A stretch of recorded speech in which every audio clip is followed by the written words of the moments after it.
All right, case study 2-1, displaced fracture on the femoral neck. While walking home from the train station, M.A., a 72-year-old woman with osteoporosis, tripped over a broken curb and fell.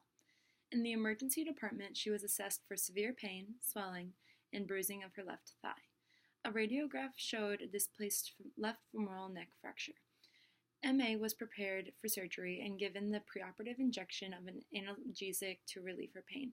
Intraoperatively, she was given spinal anesthesia and positioned on an operating room table, with her left hip elevated on a small pillow.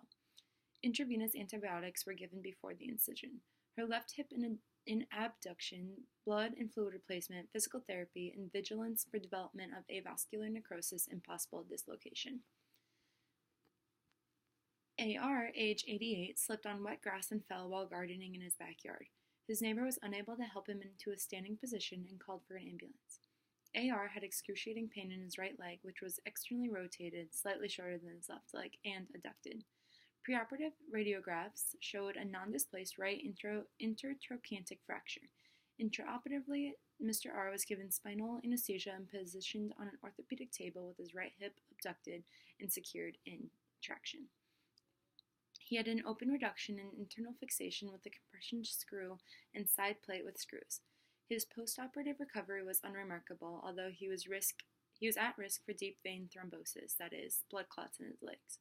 He was discharged to a rehabilitation facility for several weeks of physical therapy and assistance with activities of daily living, such as personal hygiene, dressing, eating, ambulating, and toileting. So for number 1, replacement of half of the joint component would be open reduction and internal fixation.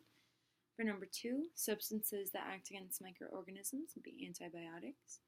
Number 3, in a position away from the midline of the body would be abducted with AB, and position toward the midline of the body would be adducted with AD.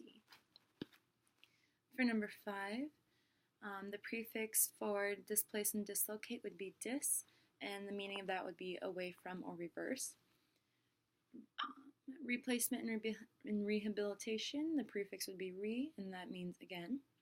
Avascular, the prefix is a, and that means without or lack of.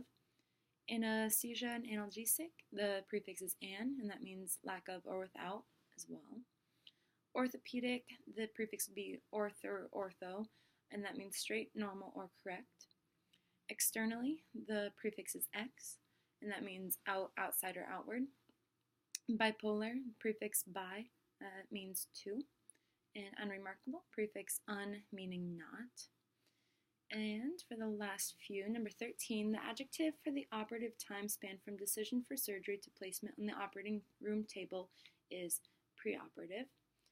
The adjective for the operative time span from placement on the operating room table until transfer to post-anesthesia recovery unit or intensive care unit is intraoperative.